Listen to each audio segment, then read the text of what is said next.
uşaqlar, dərs 1-də birinci sualın blok sxemini quraq. Daxil edilən ixtiyari 3 ədədin hasilini tapan alqoritmin blok sxemini qurun. Deməli, alqoritmin başlanğıcını göstəririk. Daxil edilən ixtiyari 3 ədədin hasilini tapan blok sxem qurmalıyıq. İxtiyari ədədi almaq üçün istifadəçidən paralleloqram qururuq. A, B, C. 3 dənə ixtiyari ədəd alıram istifadəçidən. Əslində burada daha qısa da yaza bilərsiniz. Biraz blokların sayını artıra da bilərsiniz. S bərabərdir. A vurulsun, B vurulsun, C.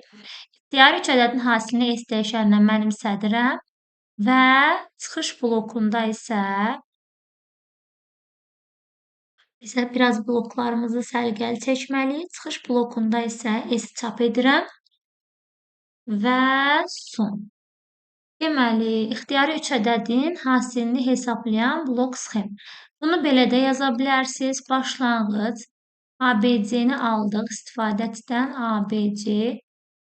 Elə çıxış blokunda A vur, B vur, C.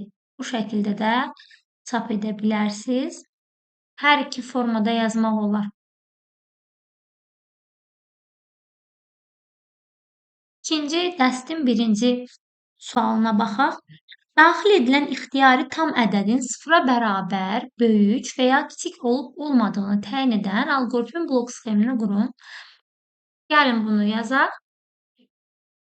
Deməli, daxil edilmiş ədədin deyir də burada, ixtiyari tam ədədin. Deməli, yenə istifadəçidən ixtiyari bir tam ədəd alaq. Burada bir ədəddən söhbət gedir. Məsələn, bu ədədimiz olsun A ədədi. İstifadəçidən aldıq. Deyir, bunun sıfıra bərabər olub və yaxud da böyük olub və yaxud da kiçik olub olmadığını yoxlayın. Burada deməli bir şərt olmalıdır. Əgər A bərabərdirsə sıfıra, hə qolundan get. Belə bir söz çap et ki, sıfıra bərabərdir. Yox, belə deyilsə, yəni A sıfıra bərabər deyilsə, o zaman yox qolundan get.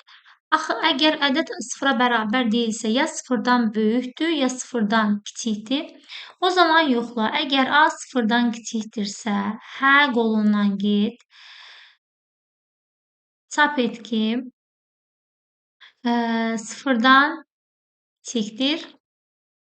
Yox, belə deyilsə, artıq əgər, baxın, əgər A sıfıra bərabər deyilsə, A sıfırdan kiçik deyilsə, yeganə qalan şərtimiz A ilə sıfır arasındakı A böyükdür sıfır şərti olur. O zaman burada şərt yazmağıma ehtiyac yoxdur. Elə paralleloqramda yazmalıyam ki, sıfırdan böyükdür. Sonra hər üç blokumuzu birləşdiririk və son.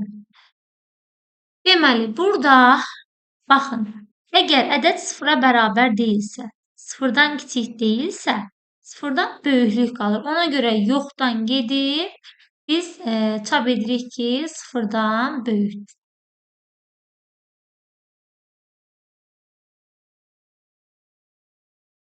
Dəst 3-ün birinci sualından davam edək.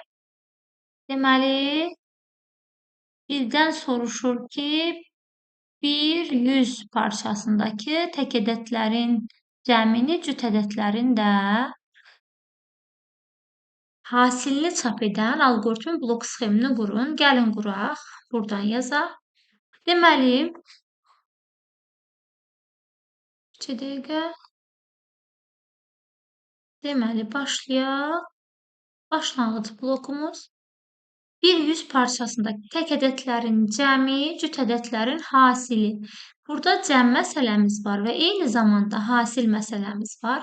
İstəyirsiniz burada eyni blokda, istəyirsiniz fərqli-fərqli hesablama bloklarında cəm üçün 0, hasil üçün 1-ə bərabər bir dəyişən təyin edirəm.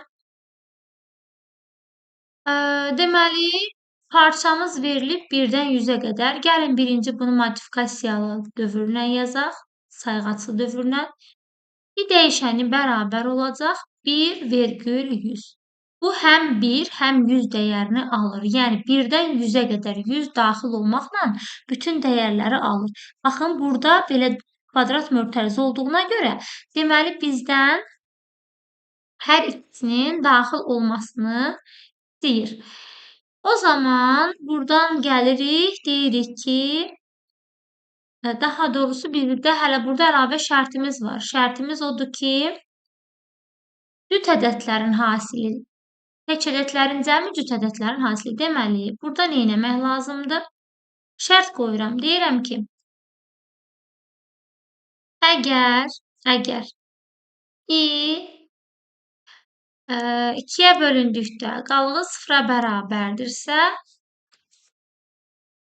o zaman hər ədəd, yəni ini 2-yə böləndə qalıq 0-dırsa, deməli bu cütdür. Cüt ədədlərin cəmini tap. Yox, belə deyilsə, deməli təkdir. Tək ədədlərin hasilini tap. Bunları birləşdiririk və sayğacımıza geri aparırıq. Deməli, i1 qiymətini alanda baxacaq 1 təkdir, hasilini hesablayacaq. 2 qiymətini alanda baxacaq cütdür, cəmini hesablayacaq. 100 daxil olmaqla bunların hamısı bu şəkildə hesablandıqdan sonra çıxış blokumuzda S P-ni çap et və son.